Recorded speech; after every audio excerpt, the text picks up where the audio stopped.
Anda kembali menyaksikan Net Bali. Sempat tenang dalam beberapa hari terakhir, Gunung Agung Karangasem kembali erupsi pada Jumat malam. Erupsi disertai lontaran lava pijar ini merupakan erupsi dengan durasi terlama dalam tahun 2019. Gunung Agung Karangasem kembali erupsi pada Jumat malam. Erupsi yang terjadi pada pukul 19.23 WITA tersebut mengeluarkan kolom abu setinggi 2.500 meter dari atas puncak kawah.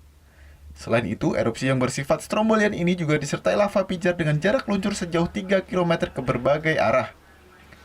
Sebaran kolom abu pada erupsi ini sempat menghujani 6 kabupaten di Bali dengan intensitas tipis hingga sedang. Menurut PVMBG, erupsi berskala kecil ini merupakan erupsi dengan durasi terlama dalam tahun 2019, mencapai 4 menit 30 detik. Pasca terjadi erupsi, hingga Sabtu pagi, tubuh Gunung Agung mengalami deflasi atau pengempesan sebesar 0,7 mm. Hal ini disebabkan lantaran dapur magma telah kosong akibat bermigrasi ke permukaan kawah.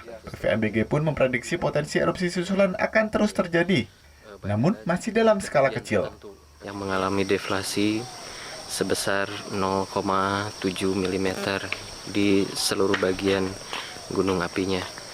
Itu dapat kita interpretasikan bahwa terjadi kekosongan massa di dapur magma yang bermigrasi ke permukaan, dan kondisi sekarang adalah magma yang terakumulasi di kantong-kantong magma di dekat permukaan sekitar 500 meter dari puncak. Sementara itu, hingga Sabtu pagi, visual gunung masih mengeluarkan asap putih dengan intensitas tipis. Meski kembali erupsi, namun saat ini PVMBG masih merekomendasikan status gunung berada di level 3 siaga dengan radius zona bahaya 4 km dari atas puncak kawah. Kadek Martana melaporkan untuk NET.